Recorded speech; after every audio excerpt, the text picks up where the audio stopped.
mayoritas masyarakat Tumang Bulan itu kan pekerja kayu. Mungkin dari untuk Kabupaten Katingan sendiri masyarakat itu 80% pekerja kayu.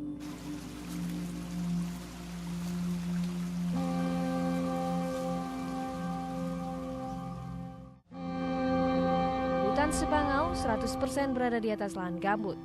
Hutan ini ikut menjadi korban kebakaran hutan dan lahan dahsyat yang terjadi pada tahun 1997.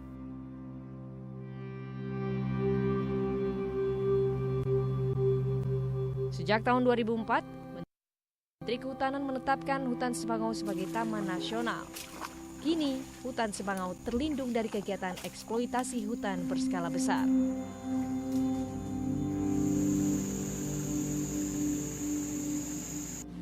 Namun, dosa masa lalu masih mengancam keberadaan Taman Nasional Sebangau. Kanal yang bila tidak disekat selamanya akan membuat lahan gambut bagaikan mengalami pendarahan.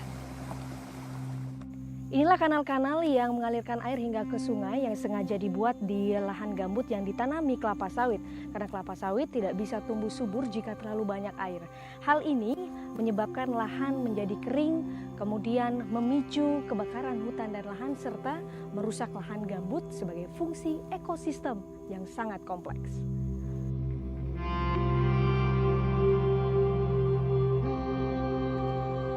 Sejak tahun 2005, WWF Indonesia bersama masyarakat setempat berupaya mengembalikan fungsi hidrologi hutan Sebangau dengan membangun 1.700 sekat kanal atau dam.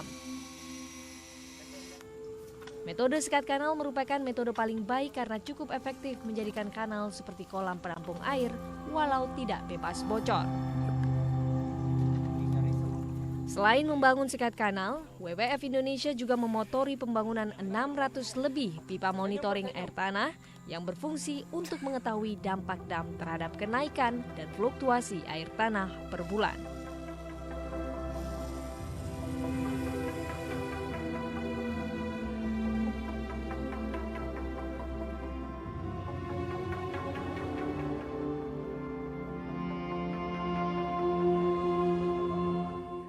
Namun awalnya tidak mudah menggerakkan warga untuk terlibat membangun sekat kanal. Wah, ada artinya. Ya ketika kita pun untuk memulai diskusi, kita undang, ada yang datang. Ketika pertemuan ada yang mendengar dan ada juga tidak. Ya sekali lagi kita terus bagaimana upaya-upaya konservasi di kawasan Taman Nasional ini bisa terima. Bukan persoalan diterima atau tidak, tapi bagaimana proses ini saling memahami, bagaimana menjaga lingkungan ini adalah suatu hal kegiatan kita bersama. Perlahan namun pasti, warga setempat tergerak untuk ikut melindungi lingkungan di sekitar tempat tinggalnya. Kunci sukses mengubah sikap dan perilaku masyarakat adalah sosialisasi dan diskusi terus-menerus serta pelibatan aktif masyarakat dalam setiap proses tahapan yang dilakukan.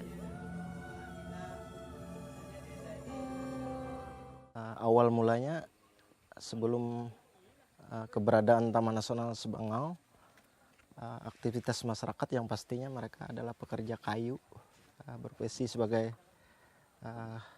bergerak di bidang kayu.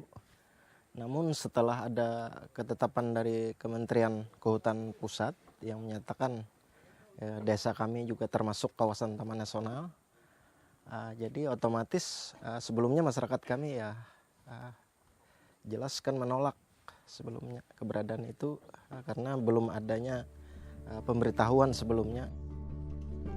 Kini keadaan telah berbeda 180 derajat. Masyarakat di sekitar hutan yang dahulu terkenal sebagai pembalak liar kini bersatu untuk menjaga lingkungan. Namun tantangan konservasi di Sebangau terus berkembang seiring perubahan zaman.